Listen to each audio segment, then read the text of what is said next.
Ananias. Eis-me aqui, Senhor. Levanta-te e vai à rua chamada direita e pergunta em casa de Judas por um homem de Tarso chamado Saulo. Senhor, muitos ouvi acerca deste homem. Quantos males tem feito aos teus santos em Jerusalém. E aqui tem poder dos principais dos sacerdotes para prender a todos os que invocam o teu nome. Vai, porque este é para mim um vaso escolhido, para levar o meu nome diante dos gentios, dos reis e dos filhos de Israel. E eu lhe mostrarei quanto deve padecer pelo meu nome.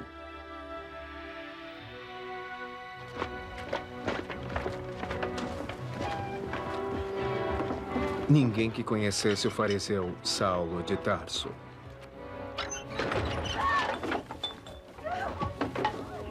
Ninguém que viu sua perseguição implacável aos cristãos acreditaria no que esse homem um dia viria a se tornar. Mas desde o começo, a mão do Senhor estava sobre ele. Saulo era cidadão romano de Tarso, uma cidade gentia. Quando jovem, foi enviado pelos pais judeus a Jerusalém para aprender a lei mosaica. Seu professor foi Gamaliel, um dos maiores mestres judeus que lhe transmitiu um conhecimento extraordinariamente profundo sobre a lei e os escritos do Velho Testamento. Todas essas circunstâncias juntas contribuíram para a realização dos propósitos do Senhor. O Senhor sabia o que era necessário para se pregar de maneira eficaz o Evangelho aos judeus, gentios, reis e governantes, e colocou Paulo em circunstâncias que o moldaram de acordo com as raras qualidades que para isso seriam necessárias. O profeta Joseph Smith deu a seguinte descrição física de Paulo. Ele tinha cerca de 1,5 metro de altura, rosto anguloso, olhos pequenos e escuros, penetrantes como a eternidade. Voz lamuriosa, exceto quando elevada, e então era quase semelhante ao rugir de um leão. Acompanhemos os labores deste apóstolo da época de sua conversão até o momento de sua morte, e obteremos um exemplo claro de industriosidade e paciência para divulgar o Evangelho de Jesus Cristo. Durante 30 anos, Paulo trabalhou incansavelmente como apóstolo e missionário, zelando por aqueles a quem serviu. Seu conhecimento e treinamento permitiram-lhe ensinar tanto aos judeus quanto aos gentios de todos os níveis sociais o que era o Evangelho de Jesus Cristo e qual a responsabilidade do homem concernente a esse Evangelho. Por 3 décadas, Paulo atravessou o Império Romano, pregando o Evangelho e estabelecendo a Igreja. Cuidou dos membros da Igreja e fortaleceu-os com muito amor, escrevendo-lhes cartas, motivando-os e visitando-os repetidas vezes. E quase ao término de seu ministério, Paulo cumpriu as palavras do Senhor de que daria testemunho de seu nome diante de reis e governantes.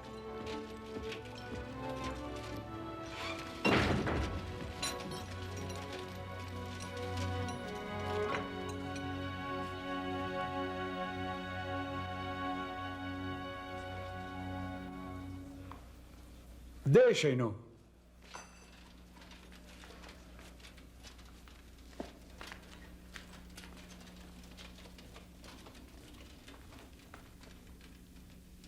Rei Agripa e todos os senhores que estáis presentes.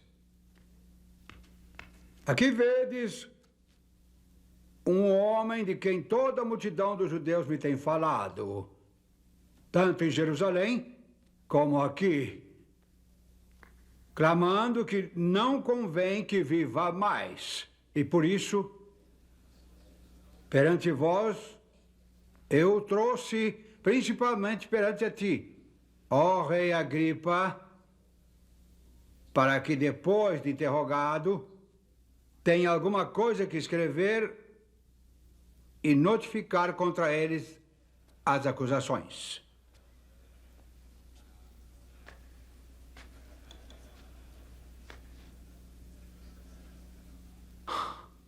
É permitido que te defendas.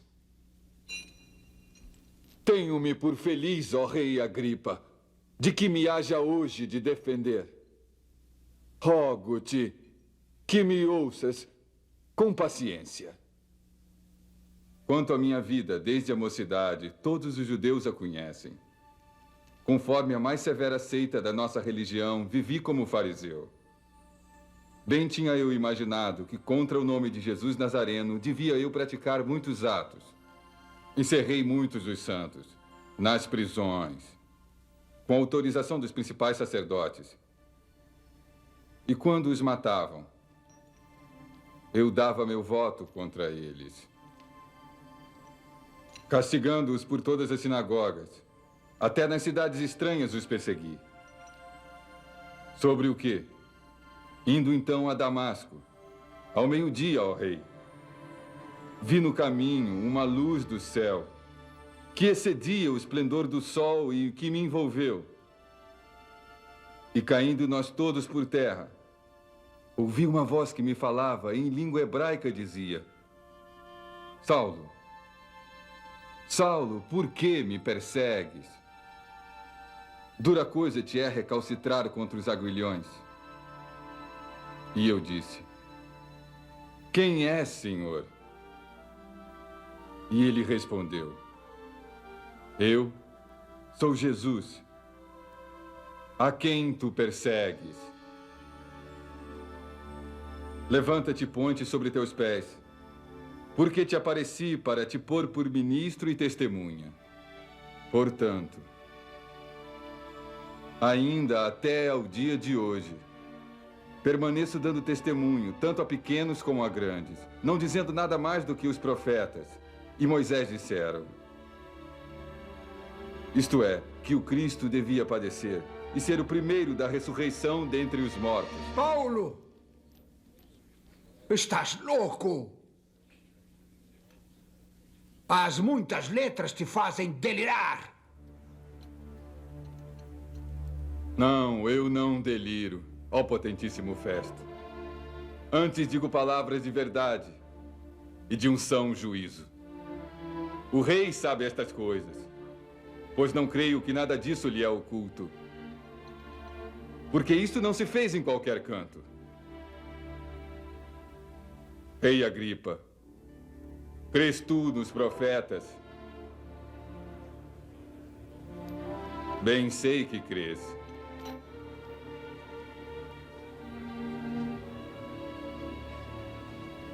Por pouco. Me queres persuadir a que me faça cristão? Provera a Deus que não somente tu, mas também todos quantos hoje me estão ouvindo se tornassem tais qual eu sou, exceto por estas cadeias.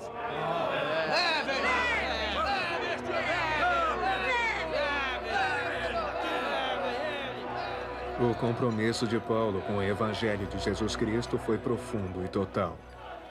E desde a época de sua conversão, quando voltou sua vida completamente para o Senhor, foi continuamente moldado pelas coisas que sofreu. Recebi dos judeus 5 quarentenas de açoites menos 1. 3 vezes fui açoitado com varas. 1 vez fui apedrejado. 3 vezes sofri naufrágio. 1 noite e 1 dia passei no abismo. Em viagens, muitas vezes. Em trabalhos e fadiga. Em fome e sede. Em frio e nudez. Sinto prazer nas fraquezas por amor de Cristo.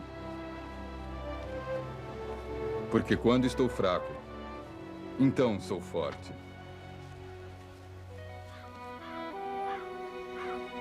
Pouco antes de sua morte, soldados romanos escoltaram Paulo por 212 quilômetros desta velha estrada, a Via Ápia, em direção a Roma. Podem-se ainda ver as marcas das rodas das bigas dos dias de Paulo. Se não tivesse sofrido uma grande mudança de coração, Paulo teria vivido uma vida fácil e confortável como o judeu fariseu. Em vez disso, escolheu o caminho que o trouxe até aqui.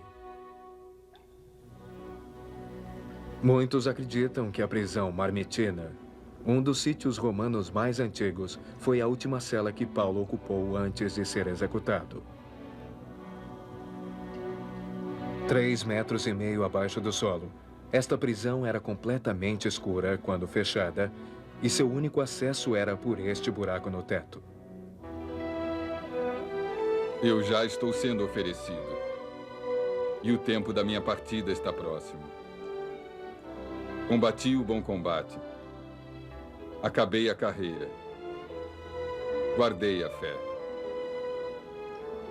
Desde agora, a coroa da justiça me está guardada, a qual o Senhor, justo juiz, me dará naquele dia. E não somente a mim, mas também a todos os que amarem a sua vinda. A ele seja a glória, para todos sempre. Amém.